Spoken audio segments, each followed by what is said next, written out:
How far is Alex Summers willing to go to defeat the Reavers and save his team? Well, let's hop into the pages of Astonishing X Men issue number 17, a finale to this series, and find out for ourselves. Alrighty then, so picking up just where the last issue left off, the Reavers, using brand new government nanotech, had managed to take control of a series of Sentinels. They thought they had killed our team, but they had just narrowly managed to escape thanks to Dazzler. I know that's probably not a phrase a lot of you out there are used to hearing, but let me explain. You see, Dazzler was able to use her abilities to create a bunch of light constructs to trick the Reavers. And why yes, before you even ask, everyone on the team does agree that's an amazing ability. Why don't you use that more often, Dazzler? If you did, we wouldn't treat you like Dazzler. In another truly hilarious scene, Havok finally admits that he might be in over his head, that he led his team into danger, accidentally delivered the Reavers what they wanted, and got into a proxy war with the government. He figures now might be a good time to cut and run and let the actual X-Men deal with this problem, something his team won't let him do, especially because the Reavers have taken their brand new murder tech and brought it right to the doorstep of the Xavier Mansion. This means, bringing things full circle, Alex is forced to take his ragtag band of never-wases and has-beens to try and save Kitty Pryde and the rest of the X-Men, who didn't even want to give them the title of X-Men. It's a hard-fought battle. Every time they lop off a Sentinel body part, they just manage to take another piece of metal and regrow it. Banshee helps them turn the tide of the battle early on, but sadly Beast resurrected him with nanomachines, which means the Reavers are able to take control of him and turn his scream powers on the rest of the team. So how do the good guys actually end up pulling this one out? Well, I'll tell you all about it. Are you ready for Dazzler to be the coolest frickin' person yet again? You see, she tanks a bunch of Banshee's scream attack, which she stores up inside her body, and because her mutant power is literally turning sound into light energy, she's able to do a giant super flare attack and take out all the Sentinels in one go like it was nothing. Hot damn, again, if you could always do that, why didn't you do it all the time? Now from here it seems like it's gonna be a happy ending for everyone involved, but sadly that's not the case. A lot of chickens need to come home to roost. Colossus and Kitty don't patch things up. No doubt that's something you're gonna have to read about in Uncanny X-Men. Beast gets invited back to join the main team, which actually helps set up a timeline for this story, as Kitty mentions the death of Cable, the young X-Men going away, and even Gambit and Rogue being in space. To thank Havok's team for everything they did, Kitty is ready to charter a Blackbird to take them away. After all, they are still kinda sorta wanted fugitives by the government. General Callahan wants his dangerous mutant hunting technology back, but moreover than that, he wants someone to blame for everything that went wrong, and as if inspired by Dazzler, Alex Summers decides to do the coolest thing ever. Alex Summers willingly turns himself over to face the music on the condition that General Callahan not go after his friends and teammates. He also lies about having a bunch of blackmail material about all the illegal experiments Callahan was running, but he genuinely hopes no one will look that hard into it. As the comic winds down, Kitty says that this is everything she feared about Havok coming back and why he shouldn't have led his own X-Men team, but Warpath knows better after serving beside him. While perhaps not the best X-Men leader ever, Alex Summers is a damn good man, a hell of a hero, and someone that Warpath would follow anywhere. And it's on that kind of bittersweet note right there the comic and the series comes to an end. So that was Astonishing X-Men number 17, everybody, and while I did enjoy it, I'd be lying if I said I felt this conclusion didn't strike me as a little rushed. Heck, for all we know, it probably was. Matthew Rosenberg wraps up on this book because he has to go write the main Uncanny X-Men book once this whole disassembled arc is done with. And with all the new X-Men books on the horizon, they probably needed to make some cuts somewhere, and Astonishing X-Men made sense. Which is sad, because it genuinely felt like this series could have kept going. Rosenberg had built such an interesting little team of,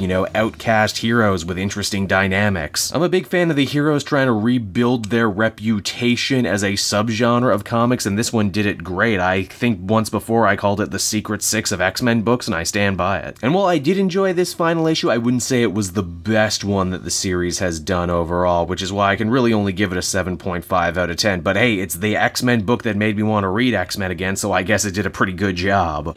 Hey there everyone, it's your old pal Cape Joel again, and I want to thank you so much for watching to the end of the video. I hope you enjoyed it, and if you did, why not take a closer look at some of these other videos I have available from the channel. Then you can follow me on Twitter and Facebook at Cape Joel, so you're always up to speed on what I'm doing next. And hey, if you're feeling in a supportive mood, why not check out the link down in the description for my Patreon page. Patrons get exclusive access to videos and content before anyone else, and you can do so for as little as $1 a month. That would be much appreciated. And until we meet again, everyone, this has been Cape Joel, and I will be making more comic content that smacks of greatness. Bye-bye, everyone.